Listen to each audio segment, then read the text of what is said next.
नमस्कार साथियों। तो चलिए आज के दैनिक जागरण में क्या खास खबरें हैं उन्हें हम लोग एक एक करके देख लेते हैं। और याद रखिए दैनिक जागरण का राष्ट्र है, तो इसमें आप लोगों को महत्वपूर्ण खबरें ही देखने को मिलेंगी। जम्मू कश्मीर और हरियाणा में चुनाव का शंखनाद। जम्मू कश्मीर में आप देखिए 25 सितंबर व 1 अक्टूबर को होगा और हरियाणा में 1 अक्टूबर को होगा मतदान।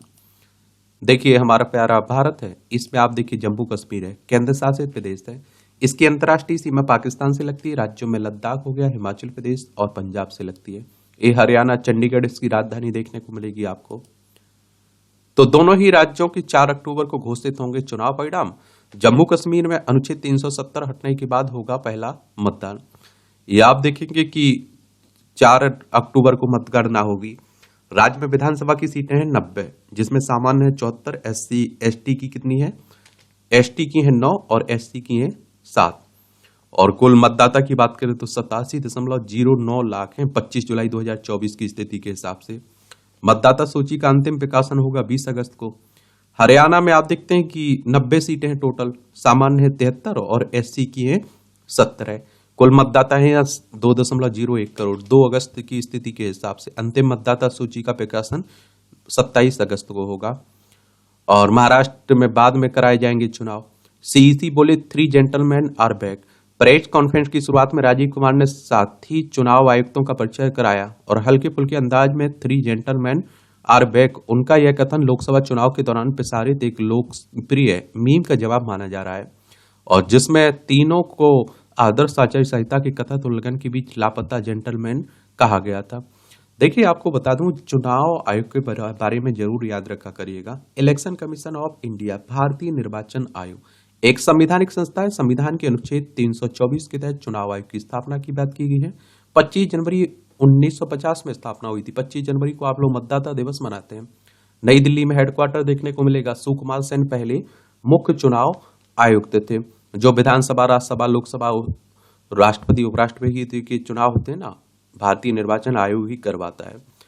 अगर विधानसभा की बात करें तो आप सभी को मालूम होना चाहिए, अगर आपको विधायक का चुनाव लड़ना है, उम्मीदवार बनना है, तो आपकी उम्र कम से कम सीमा नहीं रखी गई है। इनका चुनाव डायरेक्ट जनता यानी कि मतदाताओं के द्वारा होता है। 18 साल हो चुकी है तो आपका वोट, और आप लोग वोट डालने भी जाते होंगे।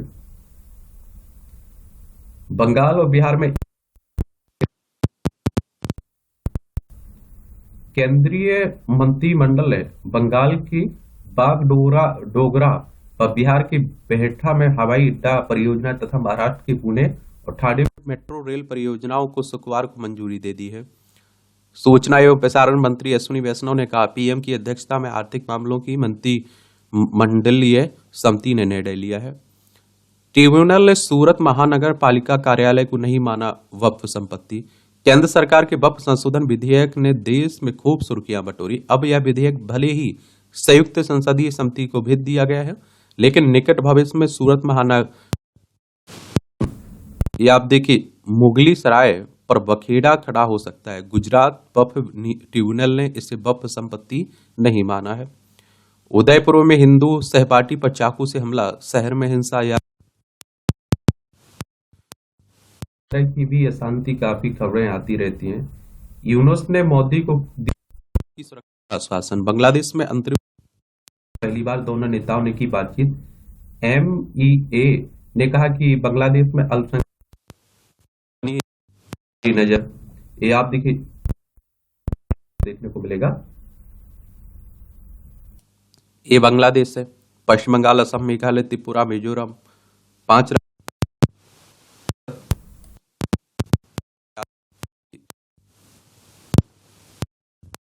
राज्य बनाया गया था, अलग देश बनाया गया था ये पाकिस्तान से अलग करके। और बांग्लादेश की आजादी में भारत का बड़ा योगदान है, ये भी याद रखिएगा। अभी काफी अशांति फैली हुई है ना, या उसी की बात हो रही है। कोलकाता के अस्पताल में तोड़फोड़ राज्य की पूर्ण विफलता है। कलकत्ता हाईकोर्ट ने कहा कि अगर पुलिस सुरक्षा नहीं कर सकती है तो हम अस्पताल को बंद करने का आदेश दे देंगे। कोर्ट ने पुलिस और अस्पताल प्रशासन को घटना के संबंध में हलफनामे दायर करने का दिया निर्देश। पूर्व प्रिंसिपल को लगाई फटकार। सीबीआई को अंतरिम रिपोर्ट जमा करने का निर्देश दिया गया। देखिए आप देखते हैं कि कलकत्ता में जो घटना घटी, जो महिला डॉक्टर के साथ बर्बरता की गई है, उसी के मामले में ये सब बातें हो रही हैं। और देखिए सीबीआई की बात करें तो सेंट्रल ब्यूरो ऑफ इन्वेस्टिगेशन की बात कर रहा हूं मैं। 1 अप्रैल 1963 में इसकी स्थापना हुई थी। नई दिल्ली में हेडक्वार्टर आपको देखने को मिल जाएगी।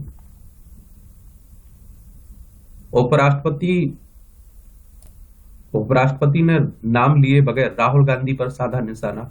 उपराष्ट्रपति जगदीप धनखड़ ने शुक्रवार को कांग्रेस नेता राहुल गांधी का नाम लिए बगैर उन पर जोरदार हमला किया।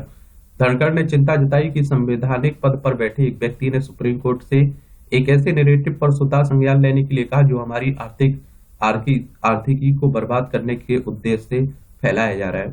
देखिए सुप्रीम कोर्ट की बात करें तो सर्वोच्च अदालत है हमारी। संविधान के अनुच्छेद 124 के तहत सुप्रीम कोर्ट की स्थापना की बात की गई है और 28 जनवरी 1950 में स्थापना हुई थी।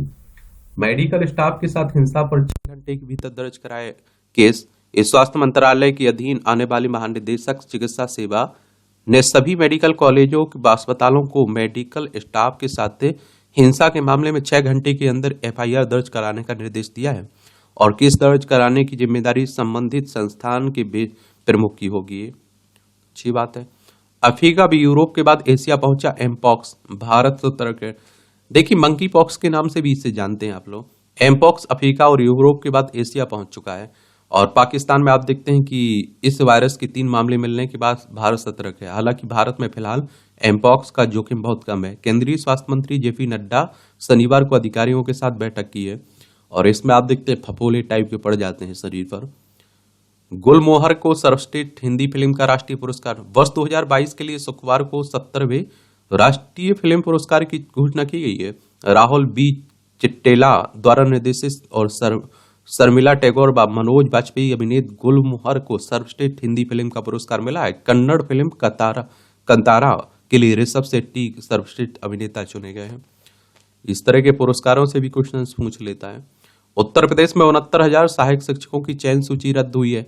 हाईकोर्ट ने राज्य सरकार को नए सिरे से सूची बनाने का दिया निर्देश। आरक्षित वर्ग के 6,800 अभ्यर्थियों की सूची खारिज करने का दिया यथावत आदेश। ये आप देख लीजिए। उत्तर प्रदेश लखनऊ इसकी राजधानी। अंतर्राष्ट्रीय सीमा नेपाल से लगती राज्यों में बिहार, झारखंड, छत्तीसगढ़, मध्य प्रदेश, राजस्थान, हरियाणा, हिमाचल प्रदेश, उत्तराखंड और दिल्ली से लगती है। 8 राज्यों से लगती है और 1 केंद्र शासित प्रदेश से लगती है। विधानसभा में आप देखिए 403 सीटें हैं। विधान परिषद है जिसमें 100 सीटें हैं। राज्यसभा में 31 सीटें हैं। लोकसभा में 80 सीटें हैं। योगी आदित्यनाथ यहाँ के क्या है? चीफ मिनिस्टर आपको देखने को मिल जाएंगे। SSLV 3D-D3 ने EOS 08 के साथ भरी सफलता की उड़ान और देश को मिला नया रॉकेट। SSLV की अंतिम विकासात्मक उड़ान उपग्रहों को स्थापित पर्यावरण आपदा की जानकारी देगा ये EOS 08। अच्छी बात है। हमारी अंतरिक्ष एजेंसी कौन सी है? Indian space research organisation. इसकी स्थापना कब हुई थी? 15 अगस्त 1969 में। बेंगलोर में इसका हेडक्वार्टर आपको देखने को मिल जाएगा। इसरो की वाणिज्यिक शाखा न्यू स्पेस इंडिया लिमिटेड उन सहयोगियों के लिए SLV का कॉमर्शियल प्रशिक्षण शुरू कर सकेगी जो 500 किलोग्राम तक वजन वाले उपग्रह को पृथ्वी की निचली कक्षाओं में या फिर पृथ्वी से 500 किलोमीटर ऊपर तक विक्षेपित करने के इच्छुक है। और आप देखिए EOS 08 पेलोड का उपयोग उपग्रह आधारित निगरानी, आपदा और पर्यावरण निगरानी, आग का पता लगाने, ज्वालामुखी गतिविधि पर नजर रखने के लिए किया जा सकेगा इसका। अच्छी बात है। राहुल की नागरिकता रद्द करने की मांग लेकर हाईकोर्ट पहुंचे सुब्रमण्यम स्वामी की प्रतिवेदन पर निर्णय के लिए गृह मंत्रालय को निर्देश देने की मांग की गई। हाईकोर्ट में अगले हफ्ते हो सकती है भाजपा नेता की याचिका पर सुनवाई। ये आप देखते हैं सुब्रमण्यम स्वामी भी काफी एक्टिव बने रहते हैं। कई बार आप देखते हैं सोनिया गांधी, राहुल गांधी को मुसीबत में भी डाल चुके हैं। ये आप देखेंगे कि सुब्रमण्यम स्वामी ने याचिका में कहा कि 2019 में गृह मंत्रालय को पत्र लिखकर आरोप लगाया था कि बैक ऑप्स लिमिटेड नामक कंपनी वर्ष 2003 में यूनाइटेड किंगडम में पंजीकृत हुई थी जिसके निदेशक राहुल गांधी भी थे और 10 अक्टूबर 2005 और 31 अक्टूबर 2006 को दाखिल कंपनी के वार्षिक रिटर्न में राहुल ने अपनी राष्ट्रीयता ब्रिटिश घोषित की थी और 17 फरवरी 2009 को अब कंपनी के आवेदन में राहुल की राष्ट्रीयता ब्रिटिश बताई गई थी। चलिए अब देखते हैं क्या होता है इसमें, क्या सच्चाई है, क्या होती है, तो जांच के बाद ही मालूम चलेगा। ये आपकी राष्ट्रीय राजधानी से जुड़ी खबरें हैं। दिल्ली की बात हो रही है, केंद्र शासित प्रदेश है। विधानसभा में 70 सीटें हैं, राज्यसभा में 3 सीटें हैं, लोकसभा में 7 सीटें हैं। दिल्ली विधानसभा में सदन पटल पर रखी जाएगी कैग रिपोर्ट। उपराज्यपाल कह रहे हैं विधानसभा अध्यक्ष को लिखा पत्र, कहा पेश नहीं की गई 11 रिपोर्ट में से ज्यादातर 2022 से हैं, लंबे थे। कार्रवाई ना करने की लाचारी दर्शाती है एमसीडी का जो आप देखते हैं कि दिल्ली हाईकोर्ट ने कहा कि अनाधिकृत कार्रवाई करने विफल बना। एमसी ने पिछले साल 9 अक्टूबर को जारी किया था ध्वस्तीकरण का आदेश, लेकिन कोई कदम नहीं उठाया गया।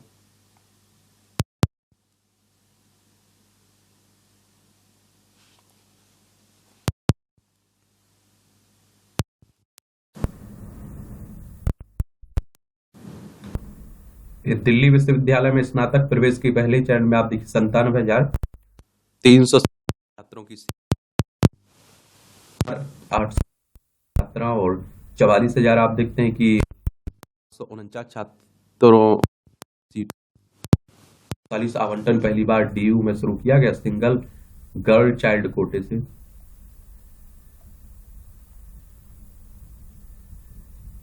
आप देखिए दिल्ली की हवा साफ रखने को 14 बिंदुओं पर होगा काम।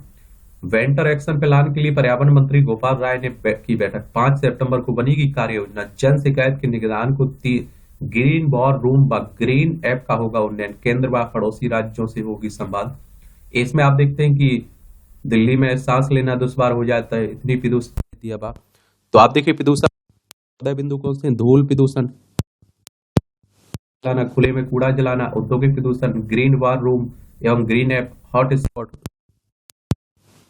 अपॉर्चमेंट अध्ययन को बढ़ाना, पौधारोपण, ई वेस्ट, इको पार्क, जन भागीदारी को बढ़ाना, पटाखे, केंद्र व पड़ोसी ग्रेप का क्रियान्वयन। चलिए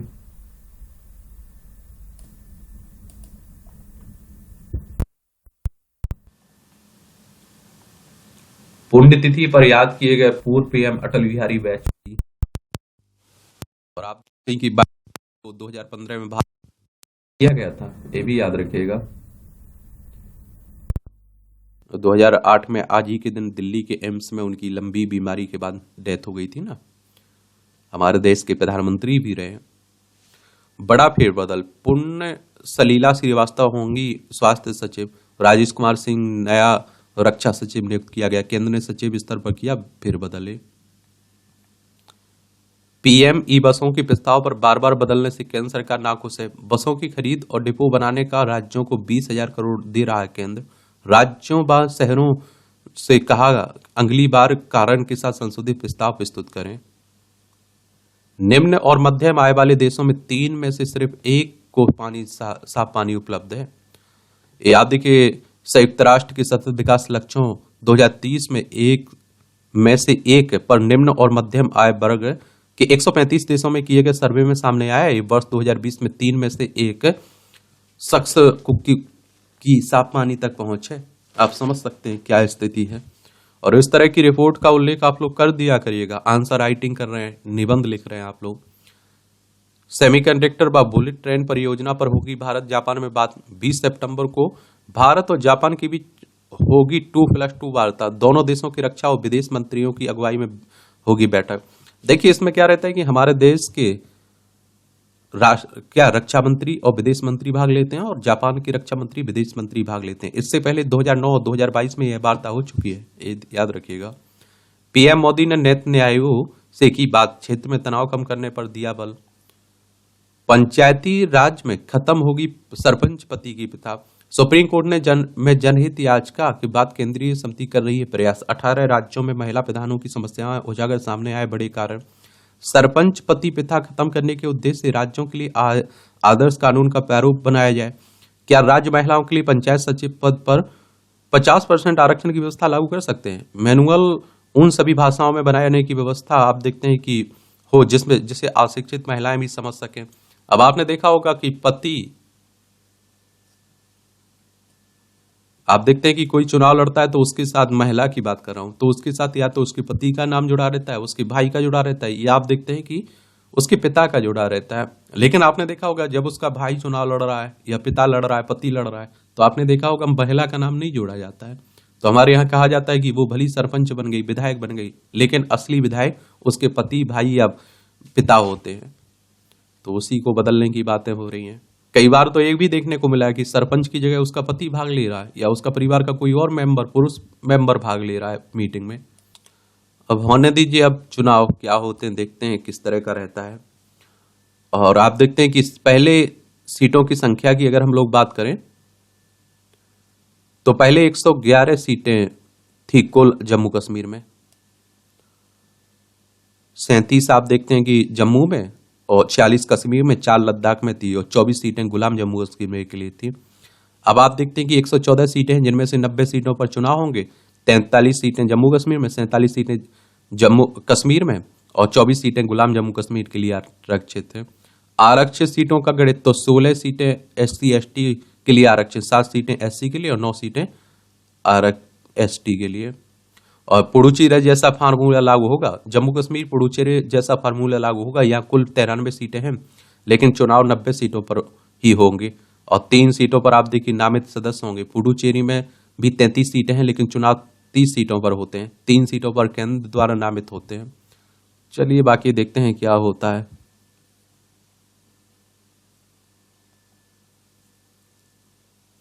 अब देखिए इन आधारों पर तय होगी कश्मीरी प्रवासी। अब उपराज्यपाल विधानसभा के लिए 5 सदस्यों को नामित कर सकेंगे। इनमें से 2 कश्मीरी प्रवासी यानी कि कश्मीरी पंडित होंगे, एक गुलाम कश्मीर से विस्थापित सदस्य होंगे। 2 सीटें महिलाओं के लिए आरक्षित होंगी। कश्मीर प्रवासी उन्हें माना जाएगा जिन्होंने 1 नवंबर 1989 के बाद घाटी से पलायन किया और उनके नाम रिलीफ कमीशन में रजिस्टर हों।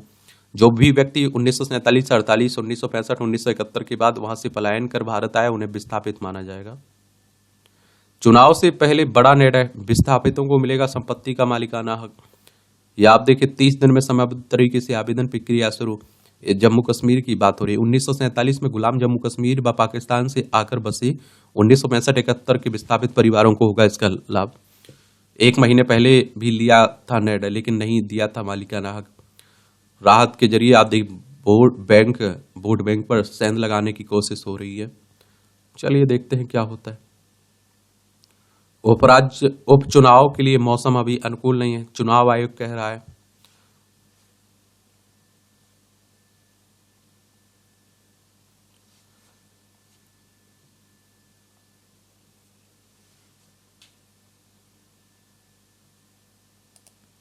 जो आप देखते हैं कि चिकित्सक के साथ हत्याकांड हुआ है, उसी को लेकर आप देखते हैं कि पश्चिम बंगाल में काफी बवाल चल रहा है। वैसे तो देर स्वर में चल रहा है, और ऐसे लोगों को मुझे लगता है कड़ी से कड़ी सजा मिले कि दूसरा कोई व्यक्ति इस तरह की घटना के बारे में सोच ना सके।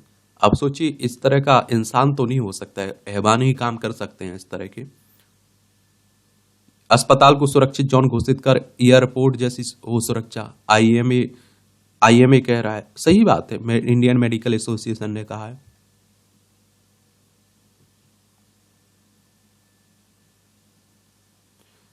या आप देखते हैं एक तरफ हम लोग कोलकाता, पश्चिम बंगाल, उत्तराखंड इस तरह की घटनाओं पर संवेदनाएं व्यक्त कर रहे हैं, दूसरी तरफ आप देखते हैं कि आसाराम बापू और आप देखते हैं कि वो राम रहीम छूट जा रहे हैं, तो लोग खुशियां मना रहे हैं। बड़ा गजब का कानून है, बड़ी गजब की आप देखते हैं ये हमारे देश की व्यवस्था है। दुष्कर्म मामले में बहुत कम है दोष सिद्धि दर। 2012 में निर्भया के साथ सामूहिक दुष्कर्म और हत्या के बाद सरकार ने आपराधिक न्याय प्रणाली में व्यापक बदलाव किए थे। इसमें सख्त सजाएं भी शामिल थी, लेकिन हालात अभी भी बदतर हैं। चूंकि ऐसे मामलों में ज्यादातर आरोपी सजा से बच निकलते हैं, लिहाजा समाज में इस अपराध के प्रति कोई कठोर संदेश नहीं जाता है।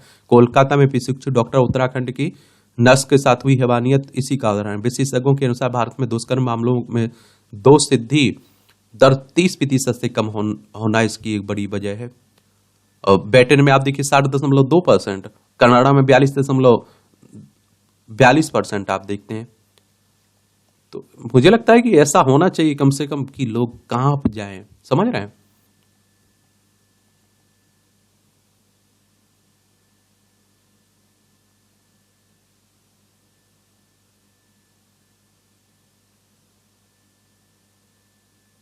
ये बलिदानी सैनिकों व अग्निवीर के स्वजन को नौकरी देगी हेमंत सरकार।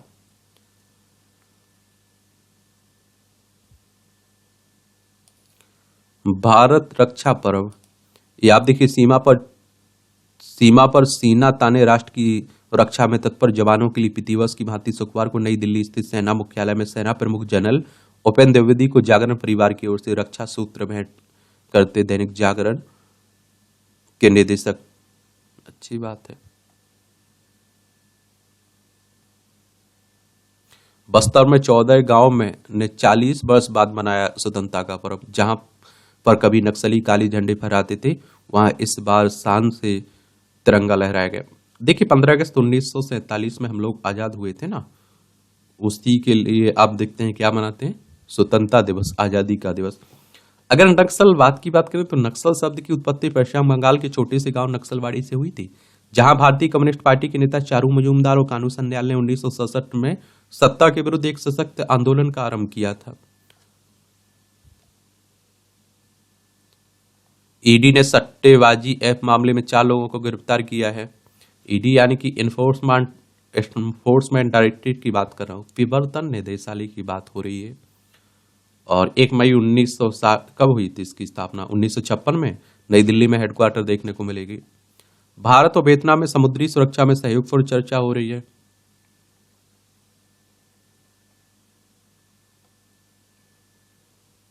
जेल में बंद रोहिंग्याओं व शरणार्थियों की रिहाई पर केंद्र से मांगा जवाब। सुप्रीम कोर्ट ने जनहित याचिका में रिहाई की मांग की। याचिका में कहा रोहिंग्याओं को पेयजल से लेकर पौष्टिक खाना भी मुहैया नहीं है। और बीएनएस की धारा 149 चुनौती देने वाली याचिका खारिज हो गई है। नए जो आपराधिक कानून आए ना, उन्हीं की बात हो रही, भारतीय न्याय संहिता। केदार घाटी में आपदा के 15 दिन बाद मिले 3 और सब। ये आप देखते हैं कि मानसून आता है, उस समय थोड़ा ध्यान रखा करिएगा आप लोग।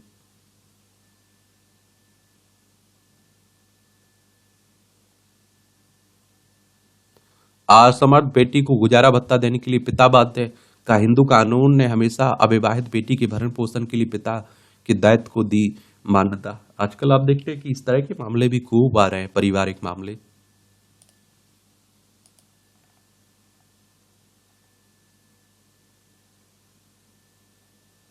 ये लखनऊ में 4 सितंबर से पहला संयुक्त सेना कमांडर सम्मेलन होगा। ये महत्वाकांक्षी गगनयान मिशन को दिसंबर तक लॉन्च करने का लक्ष्य है।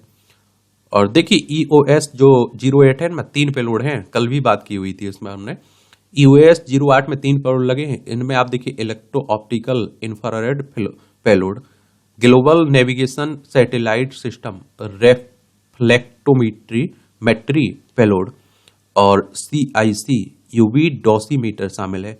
EOIR पेलोड को उपग्रह आधारित निगरानी, आपदा निगरानी, पर्यावरण निगरानी, आग लगने का पता लगाने, ज्वालामुखी गतिविधि पर नजर रखने तथा औद्योगिक एवं विद्युत संयंत्र आपदा की निगरानी जैसे कार्यों के लिए तस्वीरें खींचने के लिए डिजाइन किया गया। और आप देखते हैं कि GNSS समुद्र की सतह की हवा का विश्लेषण, मिट्टी की नमी का आकलन, बाढ़ का पता लगाने के लिए रिमोट सेंसिंग क्षमता प्रदर्शित करेगा। SIC UV डोसोमीटर गगनयान मिशन में परावैज्ञानिक विकिरण की निगरानी करेगा। और SIC UV dosimeter Gaganyaan mission में परावैज्ञानिक विकिरण की निगरानी करेगा।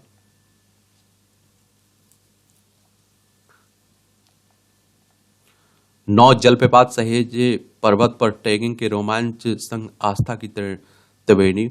छत्तीसगढ़ के महासमुंद जिले में स्थित शिशुपाल पर्वत का मानसून के पर्यटकों के लिए विशेष आकर्षण की बातें हो रही हैं।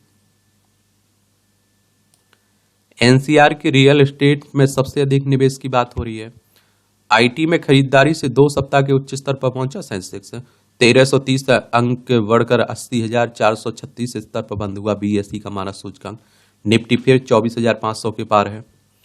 4.8 अरब डॉलर घटा विदेशी मुद्रा भंडार। ग्राहकों का आधार सत्यापन कर सकेंगे 15 सिक्योरिटीज फार्म। SBI ने सभी अवधि के कर्ज पर आप देखिए ब्याज 0.1% बढ़ाया। SBI की बात करें तो स्टेट बैंक ऑफ इंडिया की बात हो रही है और हमारे देश की एक बैंक है ना। और आप देखते हैं कि इसकी स्थापना कब हुई थी।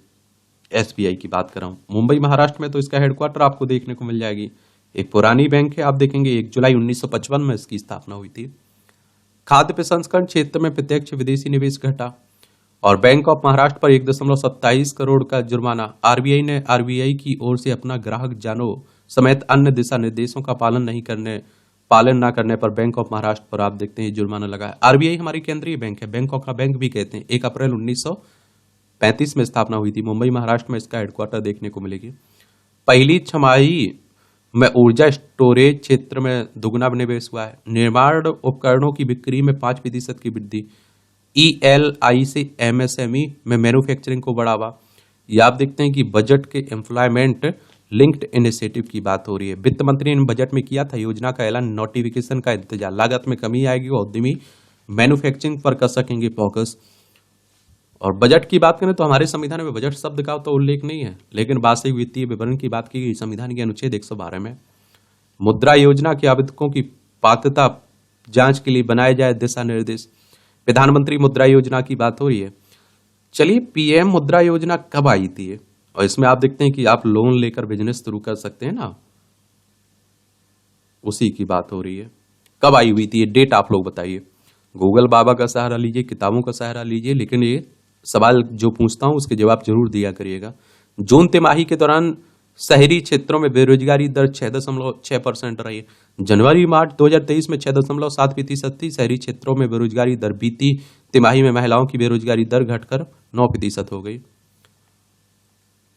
आयत लिखा तिरंगा लेकर चलने के मामले में केस रद्द करने से इंकार। हाईकोर्ट ने कहा ऐसी घटनाएं पैदा कर सकती हैं सांप्रदायिक तनाव। इलाहाबाद हाईकोर्ट कह रहा है जुवेनाइल को जमानत से तब तक इंकार नहीं जब तक कि न्याय का उद्देश्य विफल ना हो। सुप्रीम कोर्ट का राजस्थान हाईकोर्ट और किशोर न्याय बोर्ड का आदेश किया खारिज। लगभग 1 वर्ष हिरासत में रहे जुवेनाइल को प्रदान की जमानत। आरोपित पर नाबालिग से यौन उत्पीड़न का मामला दर्ज हुआ था। राहुल गांधी से मिले फॉक्सकॉन के प्रमुख। तकनीकी नवाचार पर चर्चा। तेलंगाना के मुख्यमंत्री रेवंत रेड्डी ने भी फॉक्सकॉन के प्रमुख यंग लीव से मुलाकात की है। भारतीय कंपनियों के विदेश में विस्तार के नियमों में बदलाव की बातें हो रही हैं और तेलंगाना में कहा हैदराबाद में निवेश के अवसर तलाश रही है फॉक्सकॉन। ताइवान की प्रमुख इलेक्ट्रॉनिक कंपनी है। 9वीं से 12वीं तक की NCERT की किताबें अनिवार्य होंगी। CBSE कह रहा है। बोर्ड ने 1ली से 8वीं तक की कक्षाओं को NCERT की किताबों का उपयोग करने की दी सख्त सलाह। विशेष आवश्यकता वाले बच्चों के लिए स्कूलों को सुलभ बनाए। अब आप देखें अंतर्राष्ट्रीय खबरें हैं। जो आपको एमपॉक्स की बात की है ना, तो वैश्विक आपात बना एमपॉक्स, मंकी पॉक्स, अब भारत के करीब भी पहुंच चुका है। WHO ने अभी घोषित किया है ना। WHO यानी कि वर्ल्ड हेल्थ ऑर्गेनाइजेशन की बात हो रही है। 7 अप्रैल 1948 में इसकी स्थापना हुई थी। जेनेवा स्विट्जरलैंड में इसका हेडक्वार्टर देखने को मिलेगा। 7 अप्रैल को आप लोग विश्व स्वास्थ्य दिवस भी मनाते हैं।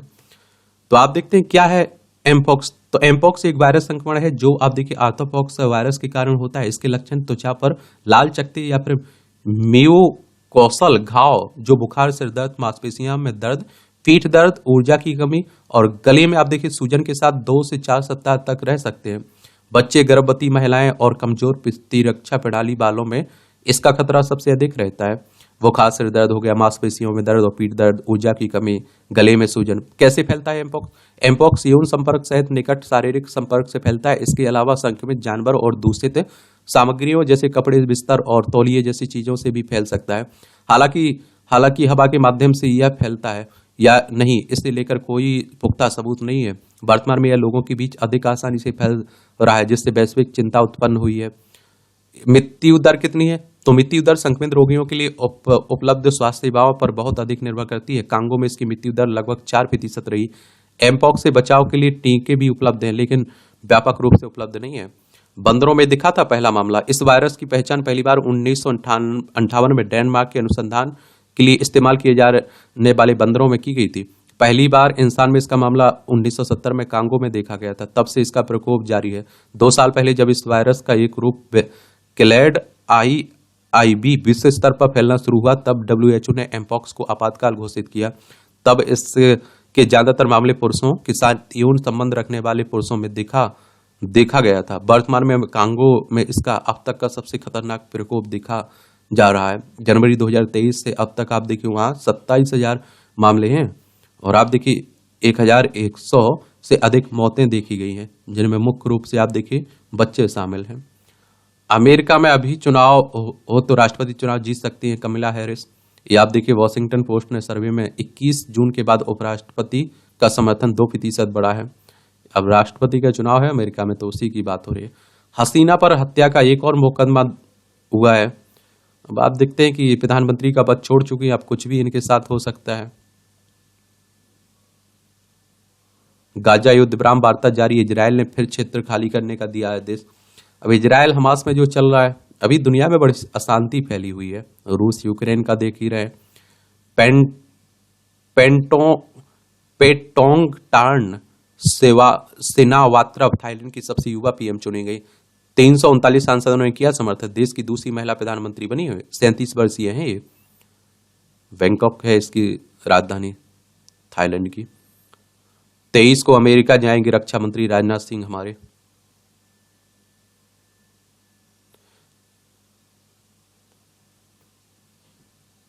लंदन में तिरंगा यात्रा आप देखिए 78वें स्वतंत्रता दिवस के अवसर पर। अब आप देखेंगे एक खेल का क्षेत्र है, इसका भी एक ओवरव्यू ले लिया करिएगा। एसी नहीं होने पर किस किस ने कोसा, मोदी जी कह रहे हैं। चलिए, हाईकोर्ट ने बहाल की तरह समिति के अधिकार। विनेश ने 2032 तक कुश्ती जारी रखने का दिया संकेत। अभी 100 ग्राम वजन ज्यादा होने के कारण इन्हें डिस्क्वालीफाई कर दिया गया था ना। महिला T20 विश्व कप की मेजबानी कर सकता है यूएई, संयुक्त अरब अमीरात। चैंपियन ट्रॉफी के लिए पीसीबी लगातार नई फ्लड लाइट। ये पाकिस्तान क्रिकेट बोर्ड। निशानेबाज डिक वेला डोपिंग उल्लंघन के कारण निलंबित हुए। प्रज्ञानंद अंतिम स्थान पर, ग्रैंड मास्टर हैं भारतीय। सचिन सबसे महंगे खिलाड़ी। प्रो कबड्डी लीग के 11वें सत्र के लिए नीलामी का अंतिम दौर शुक्रवार को समाप्त हुआ। मुंबई में 2 दिन तक चली इस नीलामी 500 खिलाड़ियों ने भाग लिया था। और आप देखिए अच्छी बात है, 2028 में ओलंपिक में भारत के क्वालिफिकेशन की जैक्स लांद्री को उम्मीद। भारत भी साइकिलिंग में पेश कर सकता है दावेदारी। नीरज चोपड़ा की ब्रांड वैल्यू में 50% की वृद्धि हुई है। पैरा एथलीटों से सर्वश्रेष्ठ की आशा है, ये मानवीय कह रहे हैं। देखिए जो विकलांग होते हैं ना किसी भी तरह से, वो पैरा ओलंपिक में भाग लेते हैं। ठीक है, उद्घाटन समारोह में सुमित और भाग्यश्री होंगे ध्वजवाहक इसमें। तो मैं आप लोगों से पैरा ओलंपिक खेलों के 84 सदस्यीय भारतीय दल को की गई विदाई। आप लोग खुद सोच के देखिए कि लोग, मैं ये कह रहा हूं आपसे कि जो आपके पास है उसमें आप बेहतर क्या कर सकते हैं उस पर फोकस करिए ना। जो नहीं है उसका रोना रोक के बैठते रहते हैं और वही परेशानी बनी रहती है। तो मैं तो ऐसे ऐसे लोगों को जानता हूं कि जो आप देखिए उनके अगर दोनों पैर नहीं तो वो अपनी ताकत समझते हैं उसे। वो कहते हैं कि अरे भैया ये पैर नहीं हुए तो क्या हुआ, अब अगर उसे रोके हम बैठे रहेंगे कुछ नहीं करते हैं। बैंक एक SBI बैंक है, उसमें आप देखते हैं कि उन्हें दिखता नहीं है उसको, फिर भी पूरा काम कर लेता है और बड़ा खुश भी रहता है। तो ये सब याद रखा करिएगा। मात्र केस दर्ज होने पर नियुक्ति से नहीं कर सकते इनकार, इलाहाबाद हाईकोर्ट कराया। इलाहाबाद हाईकोर्ट ने केस कार्रवाई पर लगाई रोक, राज्य सरकार से मांगा जवाब। दहेज उत्पीड़न की भाभी की शिकायत पर रद्द कर दिया गया था चयन। देख लीजिए, अब मेडिकल में बढ़ेंगी मौके, सीटें बढ़ाने की बात हो रही है ना प्रधानमंत्री साहब। देखिए मैं आप लोगों से हमेशा कह रहा हूं कि अपना जो भी काम कर रहे हैं उसमें अपना 100% दीजिए। मुझे नहीं पता क्या काम कर रहे हैं, जो भी काम कर रहे हैं जिसमें आपकी दिलचस्पी है वही काम करिए। आर्किड व मोगरा के पुष्पों से नित्य सज्जित हो रहा है रामलला का हिंडोला। छत्तीसगढ़ में आय से अधिक संपत्ति में EOW का 4 राज्यों में छापा, या आर्थिक अपराध अन्वेषण ब्यूरो की बात हो रही है।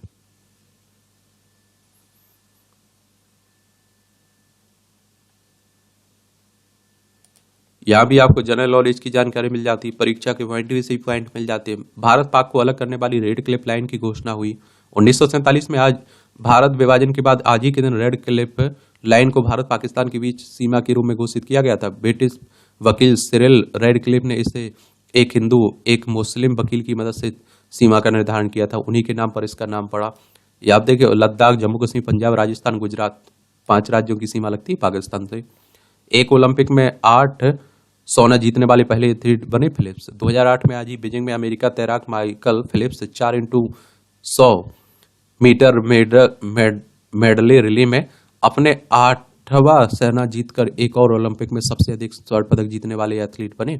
इससे पहले यह रिकॉर्ड अमेरिकी तैराक मार्क एस्पर्ट्स 7 स्वर्ण के नाम था। इनके तथ्यपरक कथ्य में पिरोने वाले साहित्यकार अमरेलाल नागर का जन्म 1916 में आज ही के दिन आगरा में हुआ था। स्वतंत्र लेखक और पत्रकार के रूप में करियर शुरू किया। 1935 में उनका पहला कहानी संग्रह वाटिका विकासित हुआ। 1956 में विकासित बूंद और समुद्र ने उन्हें प्रतिष्ठित उपन्यासकार की श्रेणी में खड़ा कर दिया। यह काफी लोकप्रिय हुआ और क्रांति के दिनों की भुक्तभोगी बातों से प्रेरित होकर गदर में फूल की रचना की और अमृत और विश्व मानस कहंस खंजन नयन बिखरे तिनके उनकी चर्चित रचनाओं में शामिल थे। 1981 में उन्हें पद्म भूषण मिला था। ऋषभ शेट्टी को आप देखते कि सर्वश्रेष्ठ अभिनेता, नित्या मेनन व मानसी पारेख को सर्वश्रेष्ठ अभिनेत्री, सूरज बड़जात्रा सर्वश्रेष्ठ निर्देशक चुने गए। हरियाणवी फिल्म फौजा को कई पुरस्कार मिले हैं। मलयालम फिल्म आट्टम को सर्वश्रेष्ठ फीचर फिल्म व कन्नड़ फिल्म को कंतारा को लोकप्रिय फिल्म का पुरस्कार मिला है। चलिए अच्छी बात है। या आप देखिए सर्वश्रेष्ठ फिल्म फीचर, इस सर्वश्रेष्ठ अभिनेता ऋषभ शेट्टी, कंतारा के लिए सर्वश्रेष्ठ अभिनेत्रियों में नित्या Menon, तिरुचित्रम्बल, Mansi Parekh, Kutch express.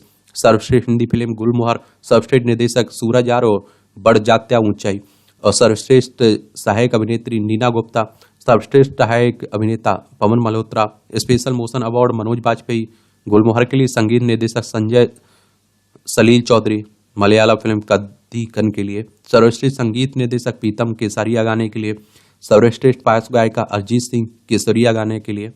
Animation, visual effects, gaming and comic category में भी सर्वश्रेष्ठ फिल्म ब्रह्मास्त्र पार्टी शिवा। लघु फिल्म के लिए सर्वश्रेष्ठ संगीत निर्देशक विशाल भारद्वाज फुर्सत के लिए। मानसिक स्वास्थ्य के लिए लाभकारी है, कला और साहित्य अनुसंधान कह रहा है। दुनिया की सबसे चौड़ी जीभ वाली महिला बनी लेकायो, 3.11 इंच चौड़ी है वेटेन लेकायो की जीभ, देख सकते हैं। आहार में सुधार से बच सकती है हर 5 में से 1 की जान। एक खराब गुणवत्ता वाला आहार सभी प्रकार के कुपोषण के साथ साथ विभिन्न बीमारियों के लिए भी प्रमुख रूप से जिम्मेदार होता है। International food policy research institute की वैश्विक खाद्य नीति रिपोर्ट के अनुसार खराब गुणवत्ता वाला आहार दुनिया भर में हर 5 में से आप देखिए 1 की मौत का कारण भी बन रहा है। और आप देखिए रिपोर्ट में निम्न मध्यम आय वाले देशों में कुपोषण और सूक्ष्म पोषक तत्वों की कमी को दूर करने की दिशा में प्रगति में धीमेपन को उजागर किया। 4 आवश्यक बिंदु रिपोर्ट में अध्ययनकर्ताओं ने हर किसी तरह स्वस्थ आहार पहुंचाने के लिए 4 बिंदुओं पर ध्यान आकर्षित किया। उपलब्धता, पहुंच और सामर्थ्य इच्छा। अध्ययनकर्ता अविनाश किशोर के अनुसार वैश्विक स्तर पर 2 अरब अधिक से अधिक लोग जिनमें दक्षिण एशिया के कई लोग शामिल हैं, स्वस्थ आहार का खर्च वहन नहीं कर सकते हैं। ऐसे में पोषण परिणामों में सुधार के लिए सामर्थ्य और पहुंच पर ध्यान देना महत्वपूर्ण हो जाता है। खराब आहार का वैश्विक स्वास्थ्य पर प्रभाव। 2 अरब लोग प्रभावित हैं सूक्ष्म पोषक तत्वों की कमी से। 40% पुरुष और महिलाएं अधिक वजन मोटापे से पीड़ित हैं। 1.48 लाख बच्चे अविकसित स्वस्थ आहार न मिलने की वजह से हैं। 4.8 लाख 5 वर्ष से कम उम्र के बच्चे कम वजन हैं। खाद्य नीतियों में सुधार की जरूरत। रिपोर्ट के अनुसार सांस्कृतिक प्राथमिकताएं, कृषि व खाद्य नीतियों, चावल, गेहूं, चीनी जैसे ज्यादा कैलोरी वाले भोजन को पसंद करने वाले खाद्य वातावरण भी खराब आहार के लिए जिम्मेदार हैं। दक्षिण एशियाई सरकारों को अपनी कृषि और खाद्य नीतियों में सुधार कर अधिक पोषण वाले खाद्य पदार्थों के उत्पादन और खपत को बढ़ावा देना चाहिए। ये मूवियों से जुड़ी हुई आप देखते हैं क्या है, मूवियों से जुड़ी हुई खबरें हैं। पढ़ना हो तो पढ़ सकते हैं, छोड़ना हो तो छोड़ सकते हैं। इस तरह से आप देखिए जो न्यूज वाला सेक्शन है दैनिक जागरण में, उसकी कहानी खत्म होती है। आप लोग पढ़ते रहिए, एंजॉय करते रहिए। आपका कोई सवाल हो, मेरे लिए सुझाव हो तो आप लोग जरूर बताइएगा। धन्यवाद।